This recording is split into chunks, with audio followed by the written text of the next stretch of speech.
Hamas जिसे बनवाना चाहता है फिलिस्तीन का प्रधानमंत्री, उसे जेल में ही इजराइल मरवा देगा। क्या इस तरह की कॉन्स्पिरेसी चल रही है? क्या इजराइल नहीं चाहता कि फिलिस्तीन का कोई प्रधानमंत्री हो? क्या इजराइल नहीं चाहता कि फिलिस्तीन का अपना एडमिनिस्ट्रेशन हो? क्या इजराइल नहीं चाहता कि फिलिस्तीन का अपना राज हो? क्या इजराइल नहीं चाहता कि फिलिस्तीन का अपना नियम कानून हो? और क्या वजह है कि जिसे फिलिस्तीन प्रधानमंत्री बनाना चाहता है उसे कॉन्स्पिरेसी के तहत जेल में ही मरवाने की प्लानिंग कर रहा है इजराइल? ऐसा है भी या नहीं? देखिए, हमास मारवान बरगौती को फिलिस्तीन का प्रधानमंत्री बनाना चाहता है और ऐसे में फिलहाल इजराइल की जेल में बंद है वो, और इजराइल की जेल में बंद शख्स को हमास फिलिस्तीन का प्रधानमंत्री बनाना चाहता है। और अब हमास को यह लग रहा है कि यह सुनने के बाद कहीं ऐसा ना हो कि कॉन्स्पिरेसी के तहत इजराइल की जेल में ही उसे मरवा दिया जाए, क्योंकि इजराइल ने बहुत बार ऐसा किया है। न जाने कितने मासूम लोगों को, मासूम होस्टेजेस को अपने यहां मौत के घाट उतार दिया है। उनकी डेड बॉडीज तक अभी तक रिलीज नहीं की गई हैं। और हाल ही में सामने आया है बरगौती के साथ जेल में मारपीट की रिपोर्ट भी। देखिए, अभी साथ में बरगौती, जिन्हें प्रधानमंत्री बनाने की कोशिश की जा रही है हमास की ओर से, उनके साथ मारपीट भी की गई है, इस तरह की जानकारी भी आ रही है। द गार्जियन की रिपोर्ट के मुताबिक उनके बेटे ने इस बात का आरोप लगाया है कि फिलिस्तीनी नेता मारवान बरगौती को इजरायली जेल के गार्डों ने बेहोश होने तक पीटा, बेरहमी से पीटा और इतना मारा कि अपने होश और हवास खो बैठे। न जाने उनकी क्या हालत की गई, इस बात का भी आरोप उनके बेटे की ओर से लगाया गया है और निर्मम तरीके से उनकी हत्या की साजिश की भी जानकारी मिल रही है, ऐसा उनके बेटे की ओर से आरोप लगाया गया है। हमास और इजराइल के बीच में सीज फायर हो गया है, कुछ होस्टेजेस की अदला बदली की गई है, लेकिन अभी भी बहुत से ऐसे कैदी हैं, बहुत से ऐसे होस्टेजेस हैं जो उनकी गिरफ्त में हैं, उन्हें छोड़ा नहीं गया है। इजराइल सीज फायर के तमाम पॉलिसीज को, तमाम शर्तों को, टर्म्स एंड कंडीशंस को मानता हुआ दिखाई नहीं दे रहा है। इजराइल की गिरफ्त में अभी भी वो मेन नेता हैं, वो सुप्रीम लीडर्स हैं, वो प्रमुख नेता हैं जिनकी फिलिस्तीन में अहमियत काफी ज्यादा है। अभी भी उन प्रमुख नेताओं में मारवान बरगौती हैं, जिसे हमास फिलिस्तीन का प्रधानमंत्री बनवाना चाहता है। हाल ही में सामने आया है कि मारवान बरगौती के साथ इजरायली जेल में मारपीट की गई। द गार्जियन की रिपोर्ट के मुताबिक फिलिस्तीनी नेता मारवान बरगौती को इजरायली जेल में गार्डों ने बहुत मारा, तब तक मारा जब तक कि वो बेहोश नहीं हो गए। उनके बेटे और साथ साथ उनके परिवार की ओर से तरह तरह के आरोप लगाए गए हैं और तरह तरह के दावे भी किए गए हैं, जिनको लेकर अब फिलिस्तीन की जनता और फिलिस्तीन के जो टॉप कमांडर्स हैं, टॉप लीडर्स हैं, उनमें चिंता है। ये जानकारी उन पूर्व फिलिस्तीनी कैदियों ने दी है जिनको इस हफ्ते युद्ध विराम समझौते के तहत रिहा किया गया है। यानी कि ये जानकारी, ये चश्मदीद गवाही जो है, उन चश्मदीदों के माध्यम से मिली है जो इजराइल में कैदी थे, उन्होंने देखी है कि बरगौती के साथ किस तरह से वहां पर बर्ताव किया जा रहा है, किस तरह की टायरेनी उनके साथ की जा रही है। और इन होस्टेजेस ने जब रिहा किया तो अपने आंखों देखी हाल बताया। जेल में मारपीट की जाती रही है होस्टेजेस के साथ, और उसमें मारवान बरगौती के साथ सबसे ज्यादा मारपीट की गई है, ऐसा भी दावा कुछ होस्टेजेस की ओर से किया गया है।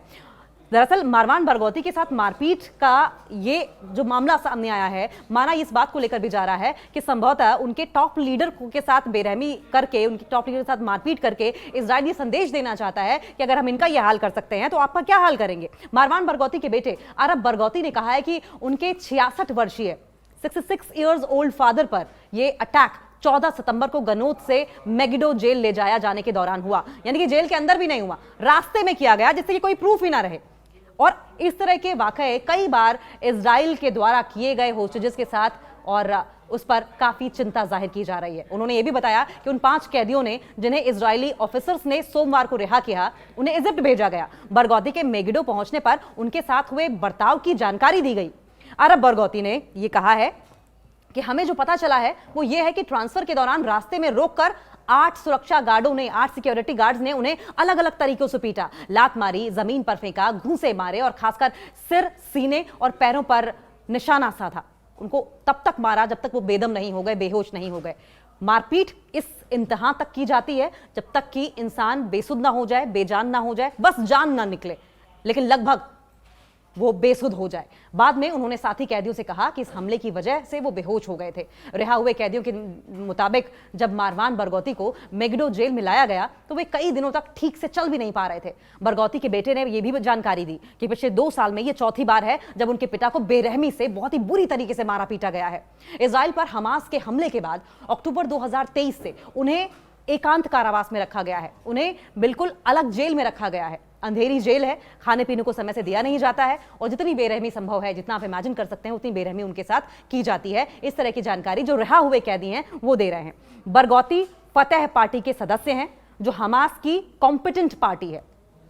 अब असरा मीडिया ऑफिस ने जानकारी ये दी है। असरा मीडिया ऑफिस जो फिलिस्तीनी कैदियों से जुड़े मामलों को कवर करता है, उसने कहा है कि पिटाई के दौरान बरगौती बेहोश हो गए और उनकी 4 पसलियां भी टूट गई हैं। फिलिस्तीन के लोकप्रिय नेता बरगौती फिलिस्तीनियों में सबसे लोकप्रिय नेता माने जाते हैं। उन्हें 20 से ज्यादा साल पहले 5 नागरिकों की हत्या की साजिश रचने के आरोप में 5 उम्र कैद और 40 साल की सजा भी सुनाई गई थी। इस मुकदमे की अंतर संसदीय संघ ने गहराई से आलोचना भी की थी। अब सवाल यह भी है इस बीच उठ रहा है कि अमेरिका का इसमें क्या रोल है? अमेरिका क्यों नहीं इस बीच में मध्यस्थता करता है? अमेरिका की मीडिएशन से ये सीज फायर तो हो गया, लेकिन अब भी टायरनी खत्म होने का नाम नहीं ले रही है। अब भी जो होस्टेजेस हैं वो जिस तरीके से उन्हें छोड़ा जाना चाहिए उन्हें छोड़ा नहीं जा रहा है, क्योंकि इस समझौते के तहत 250 फिलिस्तीनी कैदियों को रिहा किया गया है, जिन्हें ज्यादातर इजिप्ट भेजा गया। लेकिन इजरायली प्रधानमंत्री बेंजामिन नेतन्याहू की सरकार ने बरगौती का नाम रिहा होने वाले की सूची से हटा दिया। यानी कि बरगौती को वो अपने पास कैद में रखना चाहते हैं, कैद में रखकर संभवतः ब्लैकमेल करना चाहते हैं या अंडर प्रेशर लेना चाहते हैं हमास को। होने को कुछ भी हो सकता है, लेकिन होस्टेजेस का ये कहना है कि जो बरगौती के साथ हो रहा है वो बिल्कुल गलत हो रहा है। अरब बरगौती जो कि उनके बेटे हैं, अरब बरगौती ने कहा कि मेरे पिता तर्क की आवाज है, जो सबसे लोकप्रिय फिलिस्तीनी नेता हैं। उनकी राजनीतिक सोच अंतर्राष्ट्रीय समुदाय में एक्सेप्ट की जाती है, अंतर्राष्ट्रीय लेवल पर, इंटरनेशनल फोरम पर उन्हें माना जाता है, उनकी बात को तवज्जो दी जाती है। और इस रीजन की अगर बात करें, इस इलाके की अगर बात करें, तो क्षेत्र में स्टेबिलिटी लाने में वो योगदान दे सकते हैं। उनकी आवाज, उनकी मजबूत आवाज इस इलाके में स्टेबिलिटी लाने में बहुत काम आ सकती है। बावजूद इसके इजराइल उन्हें छोड़ने को तैयार नहीं है। रिहाई वाली लिस्ट से उन्हें बाहर कर दिया है, उनके साथ मारपीट की जा रही है। इजरायली सरकार का उन्हें रिहाई की लिस्ट से बाहर रखना इस बात का संकेत है कि वो कोई वैध और प्रभावशाली फिलिस्तीनी नेतृत्व नहीं चाहते। यानी कि इजराइल भले ही इस वक्त सीज फायर कर रहा हो, लेकिन अंदर प्लानिंग प्लॉटिंग चल रही है कि किस तरीके से फिलिस्तीन कमजोर बना रहे, वहां पर कोई सशक्त शासन, कोई पावरफुल एडमिनिस्ट्रेशन, कोई पावरफुल रिजीम इजराइल चाहता ही नहीं है। और अरब बरगौती ने यह भी कहा कि वे हमें विभाजित रखना चाहते हैं, वे हमें डिवाइडेड रखना चाहते हैं, जिससे कि डिवाइड एंड रूल पॉलिसी वो अपना सके और यहां पर राज कर सके। अब ये समझिए कि मारवान बरगौती जिनका हम जिक्र कर रहे हैं वो हैं कौन? मारवान बरगौती ने अपना पॉलिटिकल करियर 15 साल की उम्र में ही शुरू कर दिया था। फतह आंदोलन के साथ उन्होंने शुरू किया था अपना पॉलिटिकल करियर। मारवान फिलिस्तीनी नेता यासर अराफात के नेतृत्व वाले आंदोलन के बहुत ही एक्टिव मेंबर रहे। मारवान ने अपने पॉलिटिकल करियर की अगर बात करें, पॉलिटिकल लाइफ की बात करें, तो फिलिस्तीनी मुद्दों और 2 राज्य समाधान के लिए काम किया। उन्हें इजराइल ने 2002 में गिरफ्तार किया और उस समय इजराइल ने मारवान पर अल-अक्सा शहीद ब्रिगेड की स्थापना का आरोप भी लगाया था। हालांकि मारवान ने इस आरोप से इनकार कर दिया था, कहा था इससे मेरा कोई लेना देना नहीं है और किसी भी तरीके से मेरा इसमें नाम घसीटा ना जाए।